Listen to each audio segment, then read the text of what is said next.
넘어가 보겠습니다.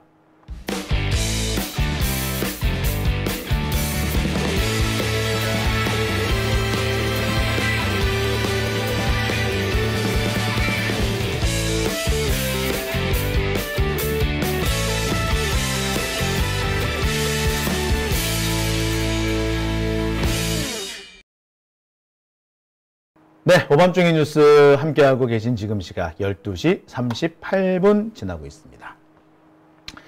세 번째 주제 시작해 볼까요? 자, 저는요, 그동안 윤석열과 한동훈의 갈등설, 이거를 볼 때마다 약간 이상하다라는 얘기 많이 했었던 것 같습니다. 왠지 모르게 짜고 치는 것 같다. 윤석열과 한동훈은 샴 쌍둥이 같은 존재인데 얘들이 싸운다고? 이해가 안 간다라고 말씀을 제가 꽤 여러 차례 드렸던 것 같습니다. 그래서 얘네들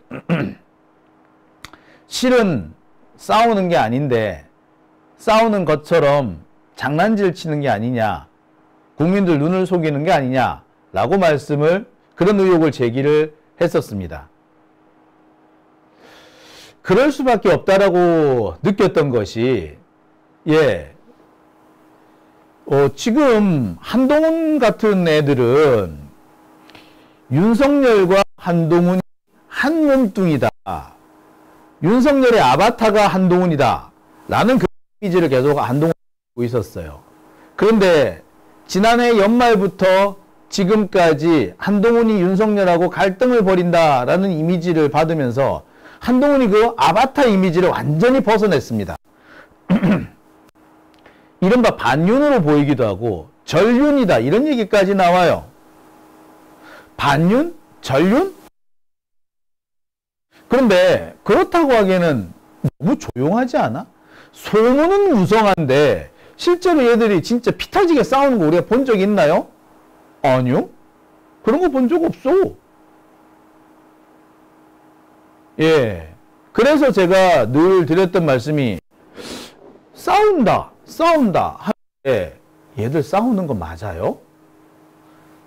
안 싸우는 것 같아. 짜고 치는 고스톱? 그리고 약속 대련을 하는 것 같다 라고 말씀을 드렸습니다. 근데 약속 대련이 너무 길어지니까 진짜로 싸우나? 갸우뚱하게 됐었죠. 그런데 말입니다. 우리가 의심했던 거, 우리가 맨 처음 의심했던 게 맞았더라고요. 이들이 지금 하고 있는 거는 짜고 치는 고스톱이었던 겁니다. 그게 오늘 드러났죠. 오늘 윤석열과 한동훈이 대통령실에 모여 앉아서 삼겹살 파티를 했답니다. 끝까지 아닌 척 하더니, 어제까지도 아닌 척 하더니 결국 짜고 치는 고스톱이었다는 게 드러났죠. 어제는 한동훈이 당선되는 거 보기 싫다고 먼저 자리를 훅 뜬다 그러더니 자리를 훅 떴던 애가 그것도 보기 싫어가지고 당선 발표 나는 것도 보기 싫어서 자리 훅 떴던 애가 오늘 삼겹살 파티를 같이 했다고? 밥을 같이 먹었다고? 참. 어제까지 마지막까지 짜고 치는 고스톱을 쳤던 겁니다. 국민들을 속인 거죠. 한동훈이 윤석열 아바타라는 이미지가 있으니까 그 아바타 이미지를 벗겨내주기 위해서 온갖 생쇼를 한 겁니다. 윤석열 정권이 얼마 못 갈지 모르겠다라는 그런 전망들이 너무나도 파다하니까 어떤 형태로가 됐든 대안을 마련해야 되겠고, 대안을 마련하자니 한동훈 외에 윤석열이 믿을 사람이 없는 거야. 그런데 지금까지 보면 윤석열 이꼴 한동훈, 한동훈 이꼴 윤석열, 한동훈은 윤석열의 아바타, 이런 이미지가 있으니 과연 윤석열의 대안으로 한동훈이 될 수 있을까? 아니지 라는 의견이 많았던 겁니다. 그랬는데 예. 그런 한동훈의 약점을 털어준 거죠. 지난 6개월 동안 싸우는 척. 그리고 마침내 자신들의 예, 연극이 이제 끝날 때가 된 겁니다. 그리고 연극 끝났다 라고 하면서 이제 예, 삼겹살 파티를 열었죠. 아, 참 꼬라지 한번 보세요. 에? 자, 이런 식입니다. 아주 좋다고 그냥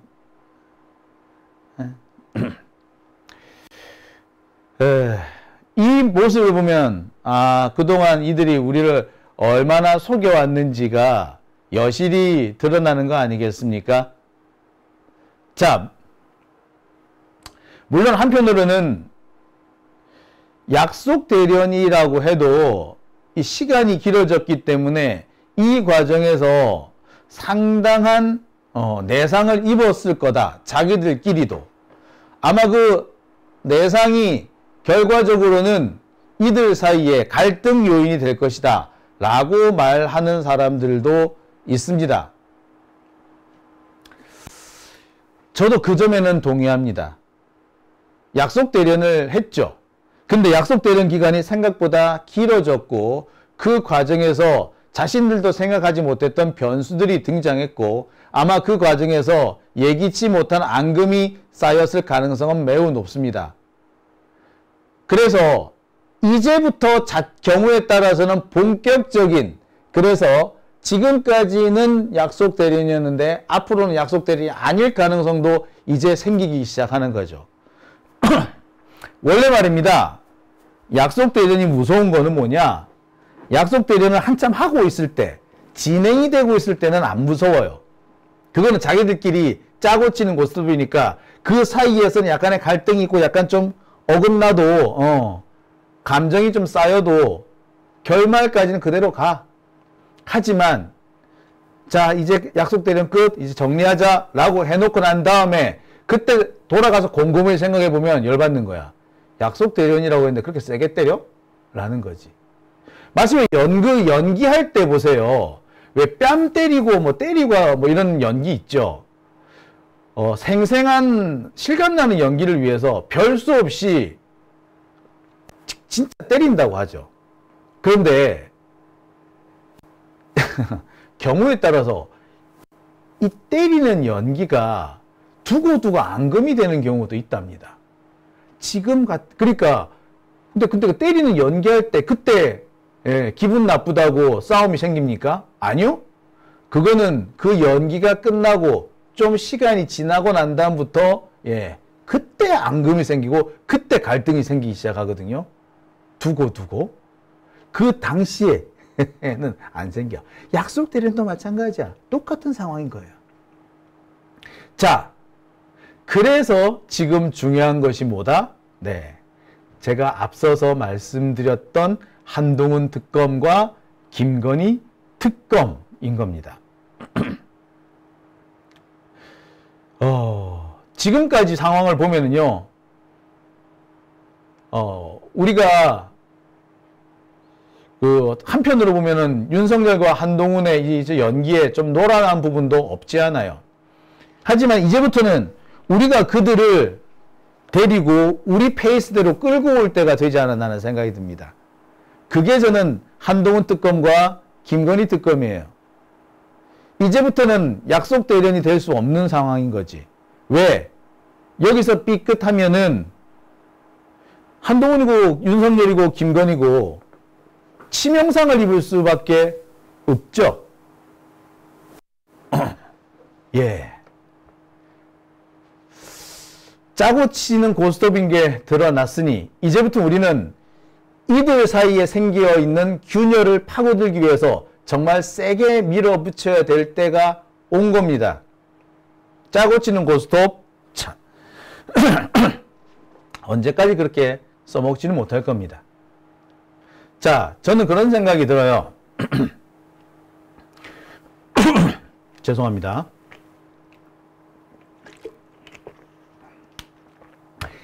저는 한동훈 특검이야말로 윤석열과 한동훈 또는 한동훈과 김건희의 관계를 최종적으로 파탄으로 끌고 갈 수밖에 없는 요인이라고 봅니다. 왜? 거기에는 윤석열과 한동훈이 통제할 수 없는 여러 가지 변수들이 존재하기 때문에요. 그 변수가 뭐냐?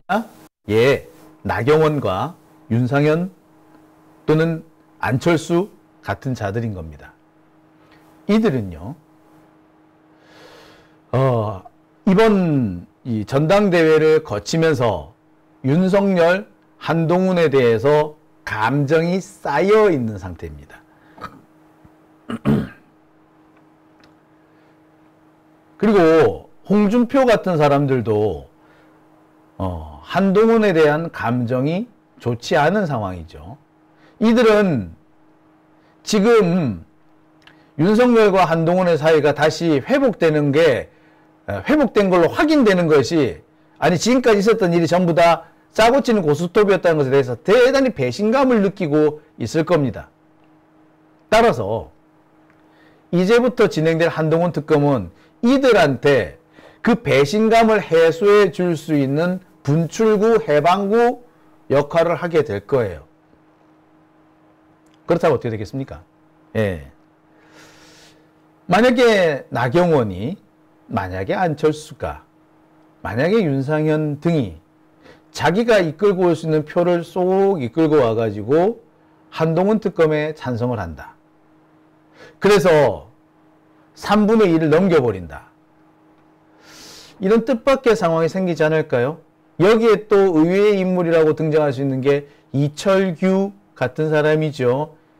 이철규는 이번에 한동훈에 대해서 이를 으득으득 갈고 있는 그런 사례에 해당됩니다. 권성동도 마찬가지죠. 자, 제가 그냥 단순히 읊었지만 여기에서 지금 확인되는 사람이 벌써 5명이 됩니다. 그렇다면 한동훈 특검법 언제 어떻게 되느냐, 시기를 잘 봐야 되겠고 작전을 좀 잘 세워야 되겠지만 충분히 가능성이 생기는 거죠. 문제는 그렇게 한동훈 특검이 통과되는 그 순간 바로 한동훈은 한동훈대로 보복에 들어가겠죠. 아마 한동훈은 윤석열이 이중 플레이를 한다고 생각할 겁니다. 겉으로는 나랑 짜고 치는 고스톱 약속 대련을 한다는 식으로 해놓고 사실 뒷구멍에서는 나를 진짜로 쳐내려고 했었구나 라는 생각을 하게 될 거예요. 그렇게 되면 이 다음번에 한동훈의 행보는 김건희 특검법에 대한 찬성이겠죠. 물론 우리가 생각하지 않는 방식대로 흘러갈 수도 있습니다. 원래 적폐들은요, 위기에 처했을 때 만사 다 때려치고 야 우리가 남이가 라고 몰리는 그런 경우도 있어요. 그렇기 때문에 우리가 생각하지 못하는 상황이 생길 가능성도 있습니다. 하지만 우리가 할 수 있는 건 뭐야? 우리가 할 수 있는 건 해야지. 현실적으로 할 수 있는 구멍은 그밖에 없는 거 아닌가요? 계속 대차게 몰아서야 될 거 아닙니까? 윤석열이 거부할 거라고, 나경원이 찬성할 가능성이 작다고, 안철수가 어떻게 할 거라고, 안 할 거야? 예. 자, 윤석열과 한동훈, 얘네들은요, 참, 걔네들이 쓸 수 있는 대가리는 다 돌린 것 같아요. 윤석열 입장에서는 그렇습니다. 다른 누구든 자신의 후계자가 될 것은 누가 후계자가 되든 간에 믿기 어려울 거예요.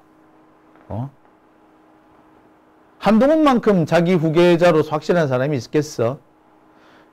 그런데 한동훈을 자기 후계자로 내세우려고 하니까 아바타 이미지가 너무 센 거야. 아바타 이미지를 어떻게 벗겨주지? 고민했을 거예요. 이 지점에서 아마 국힘당 쪽의 이른바 모사꾼들, 어떻게 보면 책사들이 작동이 됐을 겁니다. 작전이 여기서 걸린 거죠. 얘네들은 아마 한동훈과 윤석열의 약속 대련을 권했을 겁니다. 그래서 총선으로부터 전당대회까지 이 기간 동안의 약속 대련을 하고 나면은 한동훈은 아바타 이미지를 벗을 거다. 그리고 그때가 되면은 한동훈을 윤석열의 자연스러운 후계자로 만들어 놓으면 아바타 이미지를 벗기 때문에 승산이 있을 거다. 라는 식으로 작전을 짠 것 같아요. 한편으로는 지금 윤석열 한계론, 윤석열 김건희 더 이상 놔둬서는 안 된다. 라는 그런 견해들이 보수층 내부에서, 소위 보수 원로층 내부에서 이미 팽배해졌다고 하죠. 윤석열 이대로는 안 된다. 바꿔야 한다. 바꾸려다 보니까 대안이 있어야 되겠고, 대안으로서 딱히 마땅한 사람이 없다. 가장 대안에 근접해 있는 것이 한동훈인데, 한동훈은 결정적으로 아바타 이미지가 단점이다. 아바타 이미지가 있으면 대안이 되는 게 아니라 자칫 연장선이다. 정권의 연장으로 보여져서 길껏 대안으로 내세웠다가 망칠 수도 있다. 즉 권력을 상실할 수도 있다. 그러니 대안으로, 그래서 이 사람들이 선택한 것이 아마 그런 식이 아닌가. 지금 쓰고 있는 이런 약속 대련이 아니었나 생각을 해보게 됩니다. 어느 정도는 성공했어요. 그리고 이제 그 약속 대련이었다는 것으로 만천하에 들어갑니다. 이제는 우리의 반격을 해야 할 때죠. 우리가 쓸 수 있는 방법은요, 약속 대련이 더 이상 약속 대련이 아니게끔, 약속 대련이었는데 집에 가서 가만히 생각해보니까 기분 나쁘고 괘씸한 생각이 들게 하는 겁니다. 그게 바로 한동훈 특검, 김건희 특검인 거겠죠. 아마 신평이라든지 홍준표 같은 애들은 계속해서 이 문제를 들고 나올 겁니다. 그리고 이 문제가 언제 폭발할 것이냐, 10월 재보선에서 다시 한번 폭발할 겁니다. 10월 재보선에서 한동훈이 패하면은, 국힘당이 패하게 되면은 한동훈은 물러날 수밖에 없어요. 당대표에서 물러날 수밖에 없고, 이때를 겨냥해서 신평이나 홍준표는 한동훈 물러나라고 할 겁니다. 그러면 지금까지 일껏 여러 가지 아바타 이미지 벗어놓은 거 말짱 도루묵일 거예요. 그리고 그 시기 때가 딱 한동훈 특검, 김건희 특검이 본회의에 올라가는 시기가 될 겁니다. 자, 그래서 지금까지 진행되었던 짜고 치는 고스톱, 그들이 만들어놨던 판을 우리가 뒤집을 수 있다라고 말씀을 드리는 거죠. 자, 우리는 다른 선택지 없습니다. 더 힘껏 몰아쳐 가자 라고 저는 말씀드릴 수밖에 없겠네요. 자, 오밤중의 뉴스 함께하고 계신 지금 시각 12시 56분입니다. 자, 제가 아까 박은정 의원님의 발언 내용 제가 보여드렸던가요? 박은정 의원님 안 보여드렸죠? 끝으로 우리 박은정 의원의 발언 내용 한번 보시겠습니다. 대체 토론 먼저 하세요. 박은정 의원님 대체 토론하세요. 지난 주말 서울중앙지검은 우리 법 앞에 예외도 특혜도 성역도 없다던 이원석 검찰총장을 패싱하고 김건희 맞춤 서비스를 제공했습니다. 김건희 여사는 경호와 안전을 이유로 검찰청 출석을 거부했고, 서울중앙지검은 기어이 청와대 앞 대통령 경호처 부속 청사로 출장 조사까지 나가면서 보안 핑계로 검사들은 자신의 휴대전화를 압수당하다시피 제출하고 조사를 했다고 합니다. 김건희 성역을 재확인하는 검찰의 출장 서비스였습니다. 권력에 한없이 비굴한 초라한 검찰의 몰골입니다. 한동훈 전 법무장관과 그 가족에게 제기된 고발이 언론에 보도된 것만 2년간 12건입니다. 이런 한동훈 전 장관과 그 일가를 둘러싼 고발 혐의에 대한 경찰이 무혐의 처분을 내린 과정을 보면 과연 조사가 제대로 이루어졌을지 의문입니다. 특히 자녀의 논문 대필 의혹을 포함한 5개 업무방해 등 혐의에 대해서는 경찰이 논문 심사 규정을 해신받지 못했다는 이유로 무혐의 처분을 하고 지난번 청문회에서도 보시다시피 경찰의 수심위에서 거수기로 그것을 손들어줬습니다. 국민들은 경찰의 수사 결과를 믿지 못하고 있습니다. 오히려 한동훈 전 장관의 당대표 출마 선언에 맞춰 경찰이 무혐의 발표를 해줘서 꽃길을 깔아줬다는 비판들이 더 많습니다. 한동훈 대표가 법무부 장관 혹은 검사 재직 시 연루된 위법 행위들에 대해서 조국혁신당은 특검법을 발의했습니다. 존경하고픈 국민의힘 송석준 의원님이 인사청문회에서 제기된 의혹들에 대해서 왜 장관 이후에 왜 수사를 하냐고 말씀을 하셨는데, 대한민국은 2019년 8월부터 장관의 인사청문회에서 제기된 의혹들에 대해서 무자비하게 마구잡이로 수사해서 기소하는 것이 관행이 되었습니다. 국민 여러분들께서 모두 알고 계실 것입니다. 최근 한동훈 대표의 법무장관 취임 이후 본격적으로 활동한 것으로 추정되는 댓글 조작용 계정이 무더기로 발견되었고, 여러 아이들을 활용한 조작 의심 댓글들이 다수 드러났습니다. 이에 따라 조국혁신당은 어제 댓글팀 의혹에 대해서도 추가한 법안을 발의했습니다. 과거 국정원 댓글 사건으로 스타 검사가 된 윤석열 대통령 이하 우리 지금 정부에서 이 범죄는 매우 중대한 범죄일 것입니다. 존경하는 정청래 위원장님과 법사위원님들께서 한동훈 전 장관을 둘러싼 댓글팀 의혹까지 제기되는 상황임을 감안해서 이번에 새롭게 제기된 댓글팀 의혹까지 심사 대상에 포함시켜서 충분히 법사위에서 토론이 이루어졌으면 좋겠습니다.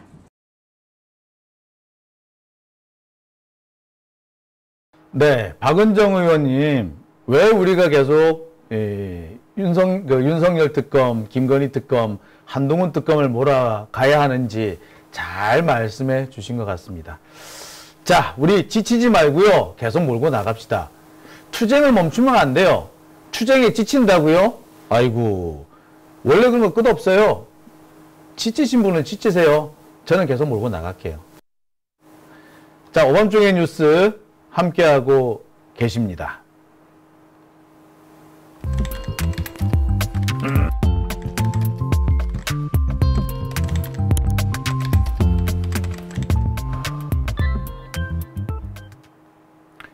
네,